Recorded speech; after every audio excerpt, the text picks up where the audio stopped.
하나님 말씀 마가복음 9장 14절에서 19절 그리고 28절, 29절 말씀입니다. 이에 그들이 제자들에게 와서 보니 큰 무리가 그들을 둘러싸고 서기관들이 그들과 더불어 변론하고 있더라.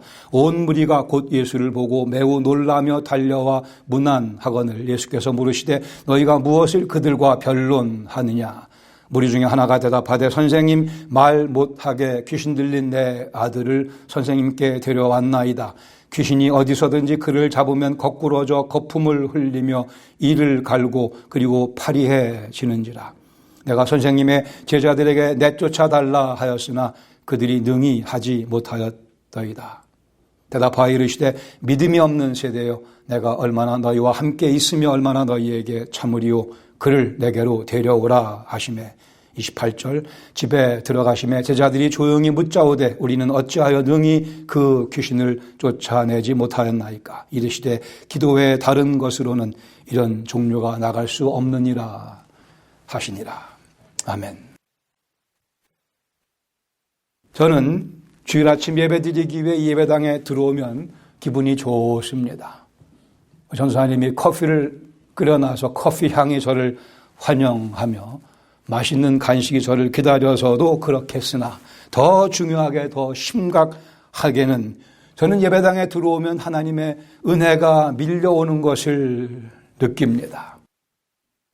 개인적인 예배와 기도 시간에도 마찬가지입니다. 하나님의 영광이 선명해지며 예수님의 사랑을 강하게 느끼게 됩니다.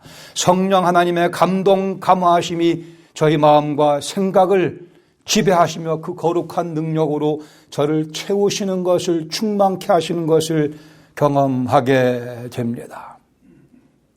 기도가 진행되는 시간에는 영혼이 든든해짐을 느끼며 제 앞길이 환하게 밝혀지는 것을 경험하게 됩니다. 그러나 이제 우리는 자리에서 일어나 우리가 사는 세상으로 나아가야 합니다. 고통과 유혹과 실패가 뒤범벅되어 있는 세상으로 나아가야만 합니다. 그게 우리의 일상이기도 하며 하나님의 계획이기도 합니다. 하나님께서 우리를 세상으로 파송하시는 겁니다. 예수님께서 우리로 하여금 수도원에 들어가서 살라 말씀하지 않으셨습니다. 예수님께서 수도원을 지으라 명령하신 적 없습니다. 너희는 세상의 소금이라 말씀하셨고 너희는 세상의 빛이라 말씀하셨고 너희가 내 안에 들어와 있지만 너희들이 살아가는 삶의 환경은 세상이라고 말씀하셨습니다. 거기서 우리가 유능한 제자의 모습을 보여주며 고통과 아픔과 절망과 시리에 빠져있는 영혼들을 찾아가서 만져주라고 우리를 파송하신 겁니다. 실패하고 있는 영혼들에게 가서 성공적인 삶이 무엇인가를 말로 전달하며 우리의 인격과 삶을 통해 보여주라고 우리에게 특권적인 사명을, 미션을 허락해 주셨습니다. 오늘 본문에 보시면 무능한 제자의 모습이 담겨져 있습니다. 우리는 이 말씀을 보면서 유능한 제자의 삶을 배우며 다짐할 수 있기를 바랍니다. 마가복음 9장 14, 15절에 보시면 사건의 배경, 변론이 일어나고 있습니다. 이에 그들이 제자들에게 와서 보니 큰 무리가 그들을 둘러싸고 서기관들이 그들 제자들 9명의 제자들과 더불어 변론하고 있다 말씀합니다. 이 사건 바로 앞에는 우리가 아는 것과 마찬가지로 예수님께서 산에 올라가셔서 당신의 용모를 변화시키시며 당신이 과연 하나님이신 모습을 명쾌하게 베드로와 야고보와 요한에게 보여주십니다. 거기서 베드로가 뭐라고 그래요? 초막 셋 얘기를 하죠. 여기가 좋사오니, 아니 예수님께서는 십자가를 향해 가셔야 되겠기에 그 영광의 자리에서 이 땅으로 다시 산 아래로 내려오십니다. 그때 이 9명의 제자들이 그 산에 있었는데 서기관들과 변론을 하고 있습니다. 15절에 온 무리가 곧 예수를 보고 매우 놀라며 달려와 문안하거늘 거기 놀랐다고 되어 있는 표현은 아마도 예수님의 그 영광스러운 모습의 광채가 아직 조금 남아있어서 그럴 수도 있습니다. 심지어 예수님의 옷을 뚫고도 그 영광의 광채가 삐져나왔다고 했으니 아마 그 남아있는 광채 때문일 수도 있고, 아니면 기대하지 못했던 예수님의 갑작스러운 등장으로 그들이 놀랐을 수도 있습니다. 아니면 예수님의 그 임재 자체가 다른 성경 구절에 봐도 사람들을 놀라게 만들 만큼 뛰어난 그러한 모습을 지니고 있기도 합니다. 어쨌든 이제 예수님께서 16절 이하에 예수님의 질문이 시작됩니다. 물으시기를 너희가 무엇을 그들과 변론하는가?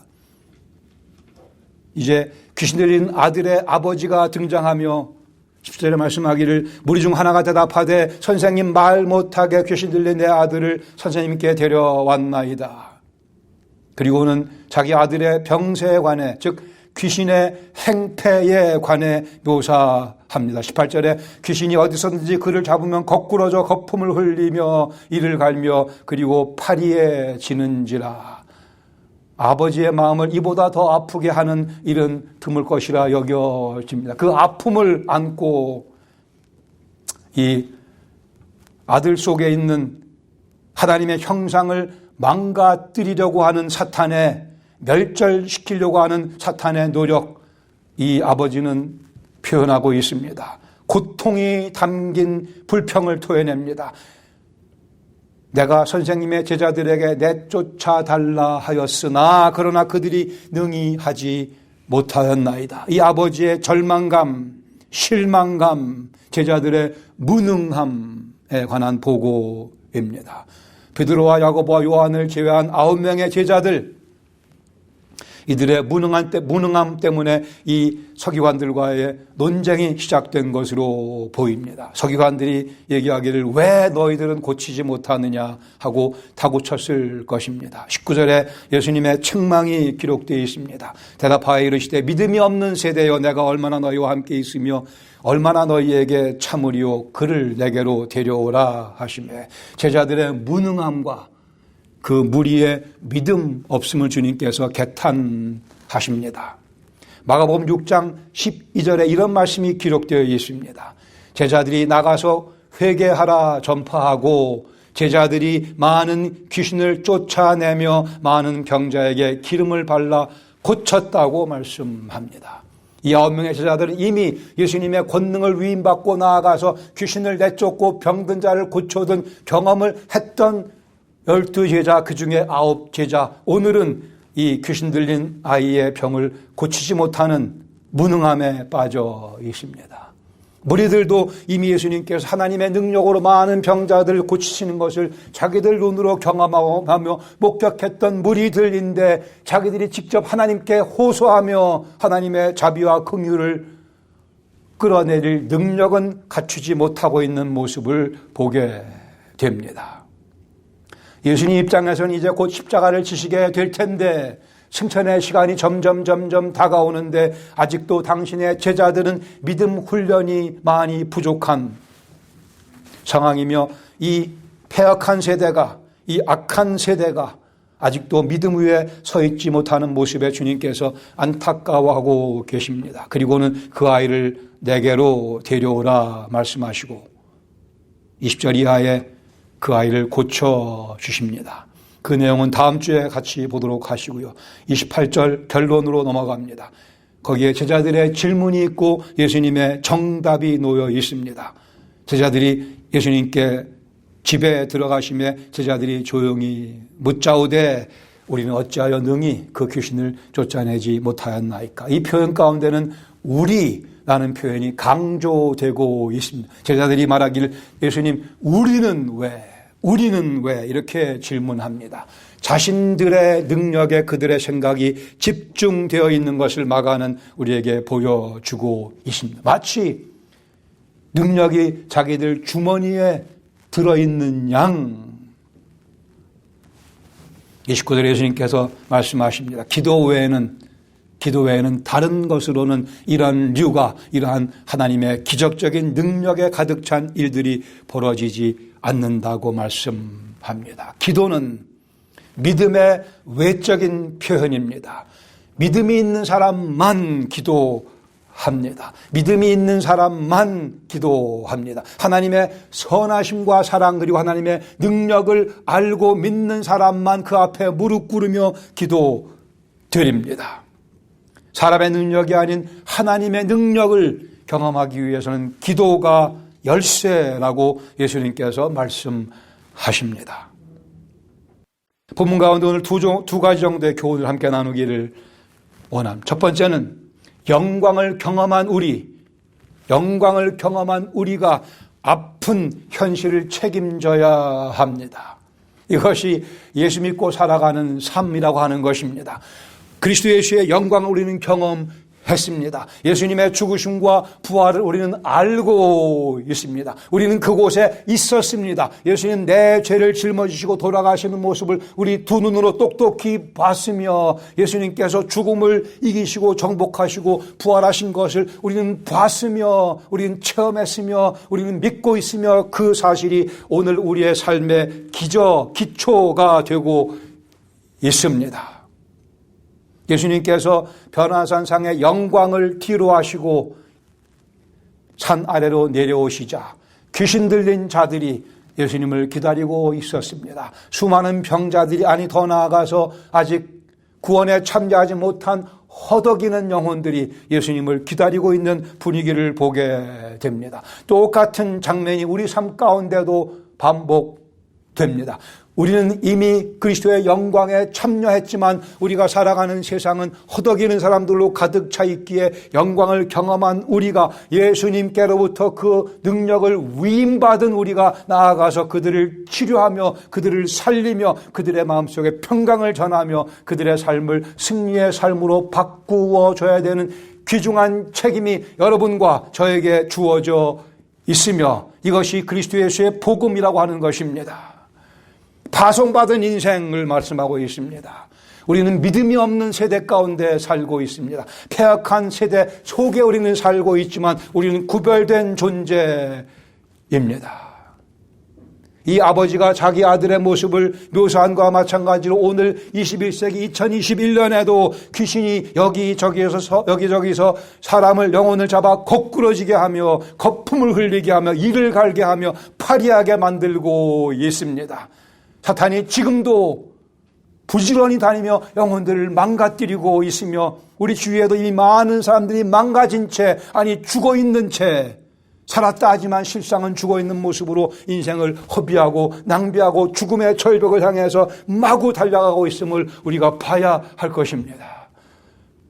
주님께서 변화산에서 내려오신 이유는 그 영광을 뒤로 하시고 계속 이 땅에서 사역을 계속하신 이유는 이 아이를 고쳐주시기 위해 그리고 우리에게 이 사명을 전해주시기 위해서입니다.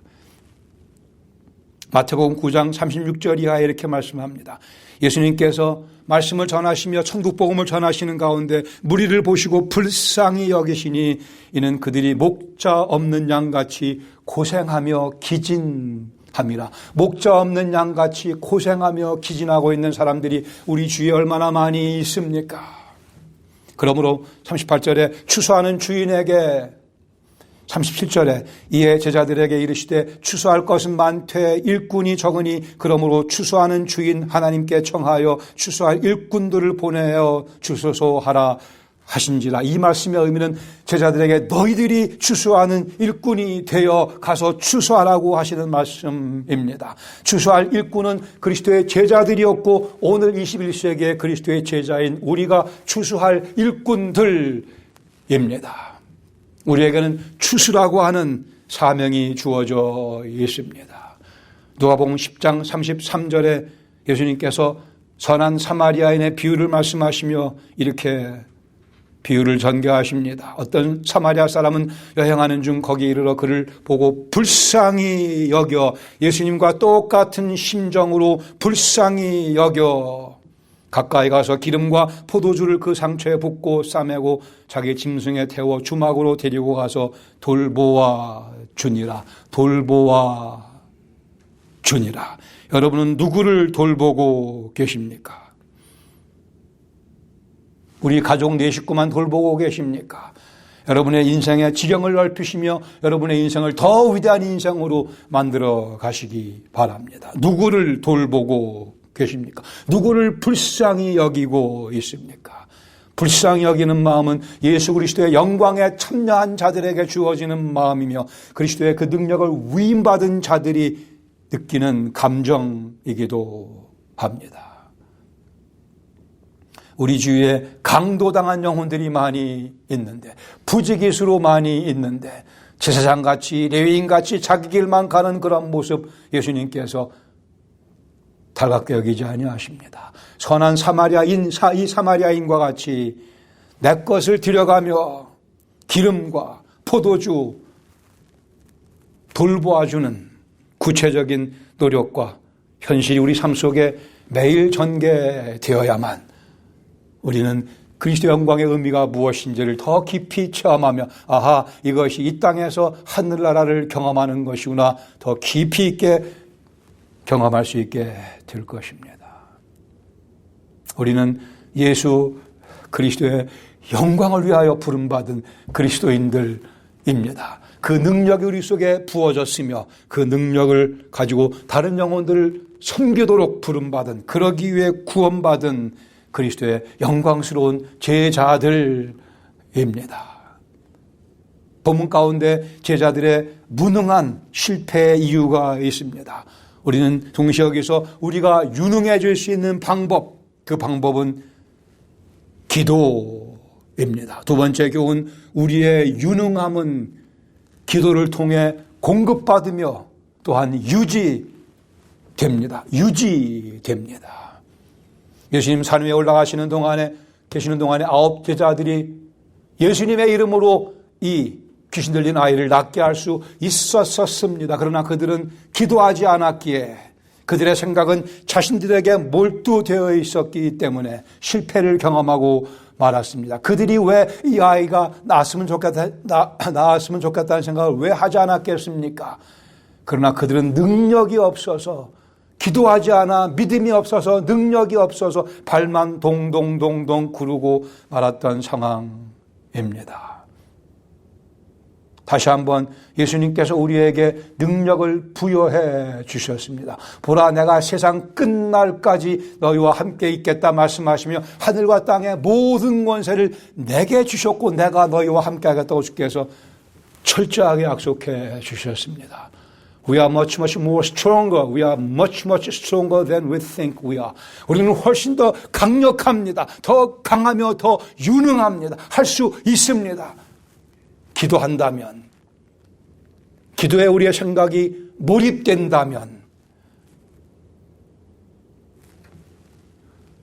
우리는 유능한 제자의 역할을 감당해야 합니다.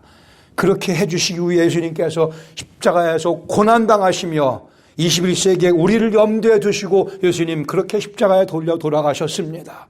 왜요? 우리를 유능한 제자로 삼아주시기 위해서, 복음을 싸우려로 만드는 잘못된 가르침을 경계하시기 바랍니다. 구원받은 것이 전부가 아니고 구원받았으니 유능한 제자로 멋지게 살아가는 것이 우리 주 예수 그리스도 영광을 드러내는 방법이며 하나님 아버지를 기쁘시게 해드리는 방법이며 그 가운데 우리는 누구도 다말로 표현할 수 없는, 누구도 빼앗아갈 수 없는 하늘의 영광과 기쁨을 누리며 오늘을 살아갈 수 있게 됩니다. 이것이 복음이 아니면 무엇이 복음이겠습니까?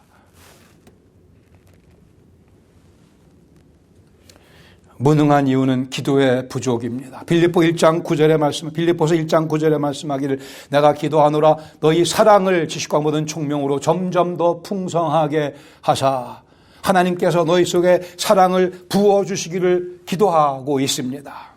우리가 드려야 될 기도, 주님 제 속에 영혼들을 향한 사랑이 많이 부족합니다.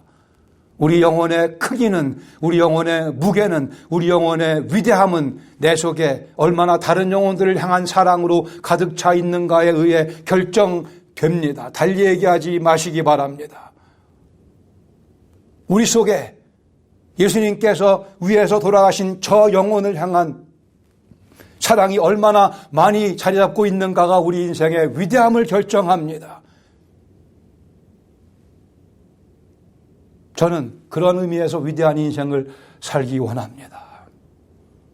우리가 기도드려 하나님 제 속에 영혼을 사랑하는 사랑을 부어 주시옵소서. 우리 속에 없기에 사도 바울이 기도드렸습니다. 사랑을 달라고. 제자의 능력은 주머니에 꼬깃꼬깃 집어넣어 저장해 둘 수 있는 것이 아닙니다.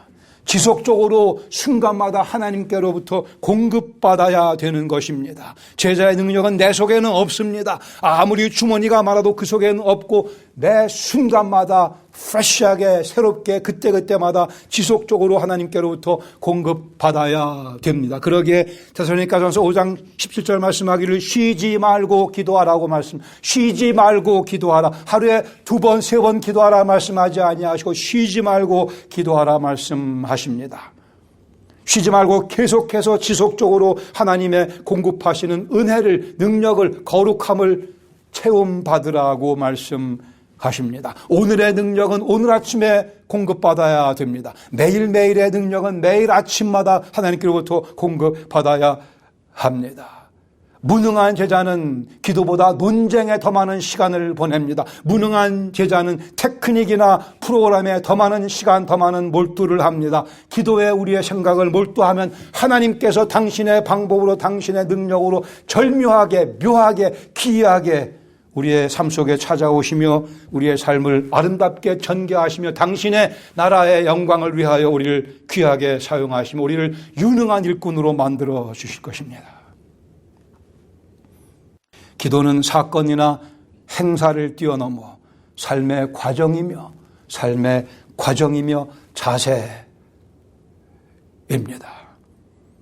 내 주머니 속에는 능력이 없습니다.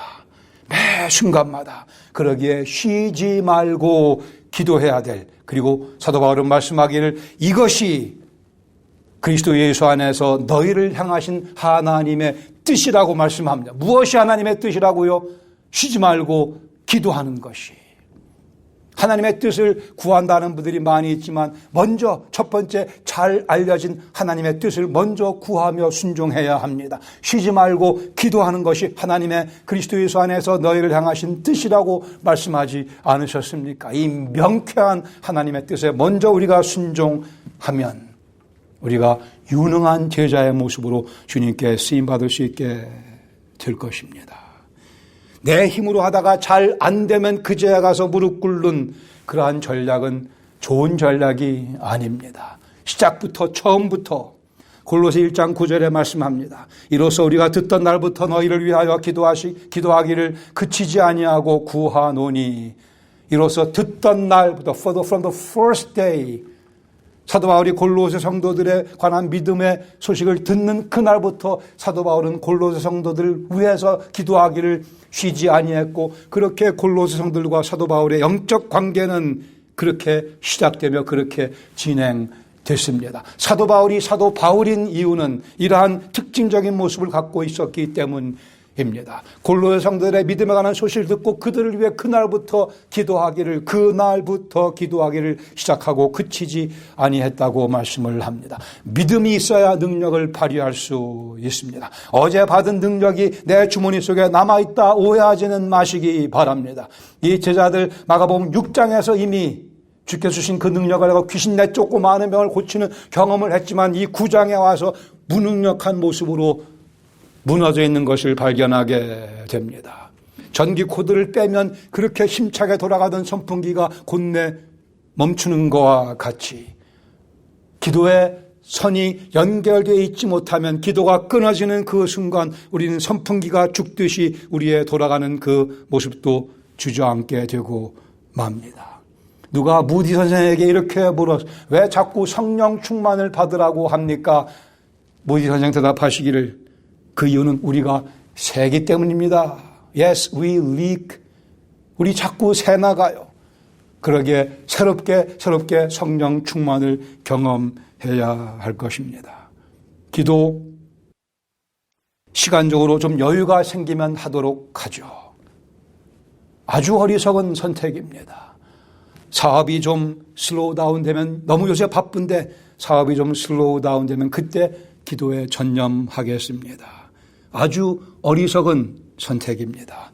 기도가 사업보다 먼저 이루어져야 되며, 기도가 식사보다 먼저 이루어져야 되며, 기도가 모든 섬김보다 먼저 이루어져야만 우리는 유능한 제자의 모습을 유지하며 유능한 모습으로 주님께 귀하게 쓰임받을 수 있습니다. 영광을 경험한 우리는 귀신들에 의해 시달리고 있는 인생들을 섬겨야 합니다. 그런 의미에서 우리는 모두가 다 영적인 리더들입니다. 이것은 여러분의 선택이 아니고 제 선택이 아니고 내가 영적인 리더인 것은 하나님의 섭리며 하나님의 계획이며 하나님의 명령이며 하나님께서 만들어 놓으신 우리의 현실입니다. 나는 영적인 리더가 아니라고 부인하지 마시기 바랍니다.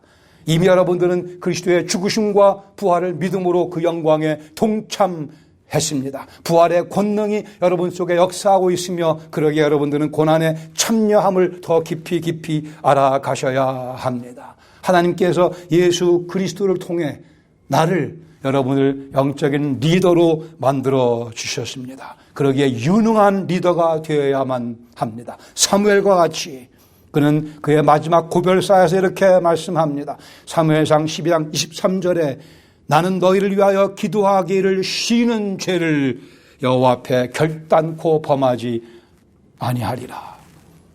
모든 목사들이 철저하게 배우고 순종해야 될 말씀이라고 봅니다. 성도들 위해 기도하기를 쉬는 죄를 여호와 앞에서 범하지 아니하도록 주여 저를 도와주시옵소서.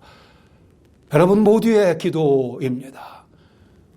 주께서 맺어주신 다른 데 주위에 있는 그 사랑하는 영혼의 안녕을 위하여 영적 건강을 위하여 기도하기를 쉬는 죄, 기도하기를 쉬는 죄를 범하고서야 어찌 우리가 유능한 그리스도의 제자가 될 수 있겠습니까? 우리가 많이 경험하지 않습니까? 많은 분들이 저를 위해 기도해 주셔도 그분들을 위해서 이게 천국이라고 하는 것이며 이것이 우리가 확장시켜야 될 우리의 삶의 영적 환경이며 분위기입니다. 우리 주보에 기록되어 있는 중보기도의 내용들 선물인 줄로 아시기 바랍니다. 나를 유능하게 만들기 위한 하나님의 수단인 것을 인식하시기 바랍니다. 거기에 우리의 능력이 달려 나는 얼마나 많은 시간 다른 영혼들을 우리 가족 빼놓고 다른 영혼들을 위해 얼마나 많이 기도하는가. 기도 외에는 이런 유가 나지 아니한다 말씀하셨습니다. 그것이 교회의 모습이며 그리스도의 몸된 교회의 역동적인 모습입니다. 우리 은혜와 영광교회 기도보다 앞서지 마시기 바랍니다. 우리가 이런저런 계획 가지고 이제 앞으로 목회를 사역을 전개해 나가겠으나 기도보다 앞서서는 아무것도 이룰 수가 없습니다. 기도 외에는 하나님의 이 엄청난 능력이 우리 삶 속에 나타나지 아니한다고 말씀하십니다. 하나님께 철저하게 의존하는 자가 유능한 제자입니다. 자, 여러분들에게 아주 재미있는 게임 하나를 소개해 드리며 마치겠습니다. 자꾸 이 게임을 즐기시기. 그거는 하나님과의 줄다리기입니다. 하나님 저쪽 편 잡으시고 이쪽 편 잡고 땡기는 겁니다. 열심히 힘을 다해 땡겨보세요. 무슨 일이 벌어지나. 하나님은 생각보다 무거우신 분이십니다. 절대 움직이지 않으십니다. 땡기면 땡길수록 어떻게 돼요? 하나님께서 내 쪽으로 오시지는 않으시고 내가 하나님께로 끌려가게 됩니다. 열심히 댕기면 내가 하나님께로 끌려가며 거기에 우리의 승리가 보장되며 우리의 풍요로운 삶이 거기서 멋지게 전개되게 될 것입니다. 우리는 이미 그리스도 예수의 능력을 경험했습니다. 주님께서 우리에게 능력을 주셨고 가서 이 능력을 사용함으로 유능한 제자의 삶을 살라 말씀하십니다.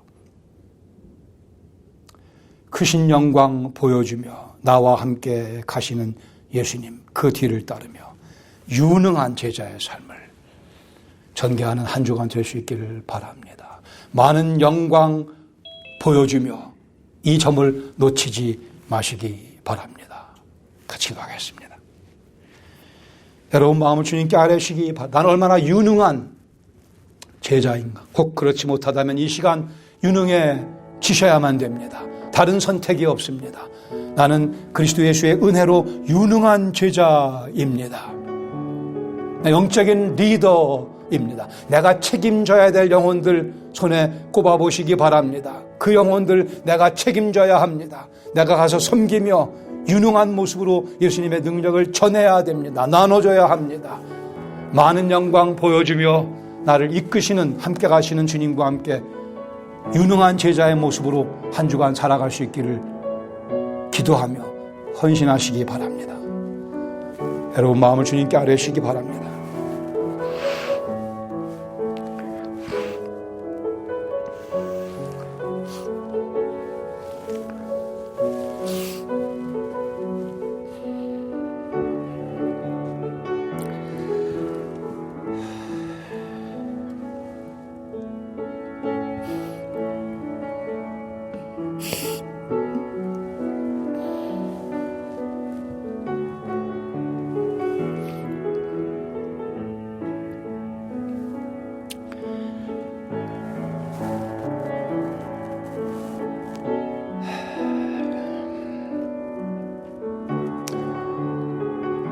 영광과 능력의 주, 저희들을 특별한 계획 가운데 택하시고 구원하시고 이 세상에 파송하신 영광의 주 하나님, 저희가 과연 예수 그리스도의 제자입니다. 그러나 이 시간 무능한 저희들의 모습을 유능한 제자의 모습으로 바꾸어 주시며 주신 말씀을 근거로 저희들이 힘을 얻어 주님의 의도를 파악하며 기도에 힘쓰며 기도 가운데 능력을 날마다 시간마다 순간순간마다 공급받으며 쉬지 않고 기도하는 그 모습으로 승리의 한 주간의 삶을 전개할 수 있도록 저희들을 격려하시며 또한 사용하여 주시옵소서. 귀신에 허덕이는 수많은 영혼들이 우리 주위에 있으니 주님, 그분들을 주님의 사랑으로 품으며 불쌍히 여기며 힘을 다하여 섬기는, 포도주와 기름을 발라주는 저희들의 섬김의 삶 되게 하여 주시고, 저희들은 주님께 쓰임받는다고 하는 기쁨을 누리게 하시고 하늘나라 확장에 저희들이 도구로 귀하게 쓰임받을 수 있도록 주께 사용하시며 영광을 거두어 주시옵소서. 다음 주일 예배 드릴 때에 저희들이 나와 승리의 제물들을 주 앞에 마구 올려드리는 복된 예배가 될 수 있도록 한 주간 그렇게 복되게 인도하여 주시옵소서. 예수님의 이름으로 감사드리며 기도합니다. 아멘.